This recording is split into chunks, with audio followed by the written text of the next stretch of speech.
আজ আমি ডিমের সবচেয়ে সহজ এবং সবচেয়ে সুস্বাদু রেসিপিটি শেয়ার করছি। এর আগেও কিন্তু আমার চ্যানেলে ডিমের এই তেলানির রেসিপিটা রয়েছে, তবে সেখানে কিন্তু আমি একটু মশলা বেটেই রান্নাটা করেছিলাম। কিন্তু আজকে আমি কোনো রকম মশলা বাটার ঝামেলা ছাড়াই একদম ঝটপট করে এই রেসিপিটা বানিয়ে দেখাবো। নমস্কার বন্ধুরা, গীতাস রান্নাবান্নাতে আপনাদের সবাইকে স্বাগত। আসুন দেখে নেওয়া যাক আমার আজকের এই ডিম তেলানির রেসিপিটা। রেসিপিটা তৈরির জন্যে প্রথমেই গ্যাসে একটা কড়াই বসিয়ে দিয়ে দিলাম পরিমাণ মতো সর্ষের তেল। তেল গরম হলে হাফ চা চামচ পরিমাণ আদা কুচি, হাফ চা চামচ পরিমাণ রসুন কুচি আর হাফ চা চামচ পরিমাণ কাঁচা পাকা লঙ্কা কুচি দিয়ে দিলাম। ঝালটা নিজেদের পছন্দ মতোই ব্যবহার করতে হবে। গ্যাসের ফ্লেমটা কমিয়ে রেখে মোটামুটি 40 থেকে 50 সেকেন্ড সময় নিয়ে ভেজে নেওয়ার পর দিয়ে দিলাম 3টে মাঝারি সাইজের পেঁয়াজ কুচি। পেঁয়াজের পরিমাণটা একটু বেশিই দিয়েছি, আপনারা চাইলে একটু কমিয়েও ব্যবহার করতে পারেন। এবারে ক্রমাগত নাড়াচাড়া করে মিডিয়াম ফ্লেমে এই পেঁয়াজটাকেও হালকা লালচে করে ভেজে নিলাম। খুব বেশি কালচে করে কিন্তু ভাজবার এই রেসিপিতে দরকার নেই। এবারে এর মধ্যে দিয়ে দিচ্ছি 2টো ছোট সাইজের টমেটো কুচি। টমেটোটাকে বাড়িয়ে বা কমিয়ে ব্যবহার করতে পারো।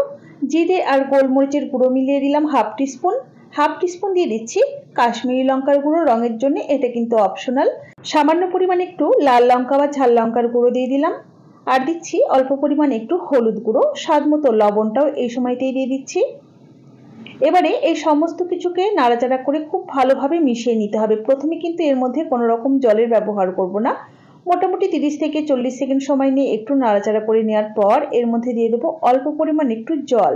আপনি যদি আমার চ্যানেলের নতুন বন্ধু হয়ে থাকেন তাহলে অবশ্যই পাশে থাকা বেল আইকন সমেত আমার চ্যানেলটিকে সাবস্ক্রাইব করে নেওয়ার অনুরোধ রইল। দেখুন জল দিয়ে নাড়াচাড়া করে মিশিয়ে নেওয়ার পর ঢাকা দিয়ে জাস্ট 4 থেকে 5 মিনিট সময় নিয়ে কষিয়ে নিলাম। মাঝে কিন্তু 2 থেকে 1 বার ঢাকা খুলে নাড়িয়ে দিয়েছিলাম। এবারে মশলাটা কিন্তু আমাদের পুরোপুরি কষিয়ে নেওয়া হয়ে গেছে।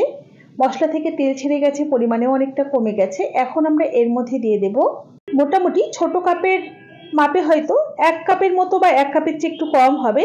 এবারে খুব ভালোভাবে নাড়াচাড়া করে এই গ্রেভিটাকে মিনিট 2 সময় ধরে ফুটিয়ে নিতে হবে।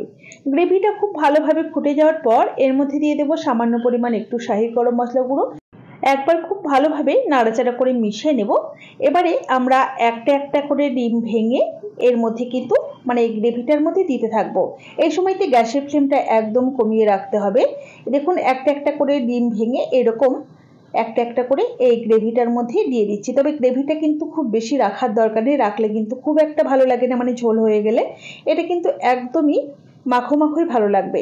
তো গ্যাসের ফ্লেমটা মিডিয়াম টু লোতে রেখে ঢাকা দিয়ে মোটামুটি 3 থেকে 4 মিনিট অপেক্ষা করার পর ঢাকা ওপেন করে নিলাম। দেখুন ডিমগুলো কিন্তু বেশ সুন্দর জমে গেছে আর খুব সুন্দর কিন্তু সেদ্ধও হয়ে গেছে। তো এখন আমি জাস্ট একবার একটুখানি নাড়িয়ে আপনাদেরকে দেখিয়ে দিচ্ছি। দেখুন একটা একটা করে ডিম কিন্তু মশলা সহকারে এরকমভাবে আপনি তুলে নিয়ে সার্ভ করতে পারবেন। এটা কিন্তু গরম ভাত, রুটি, পরোটা সব কিছুর সাথে খেতে কিন্তু বেশ ভালো লাগবে।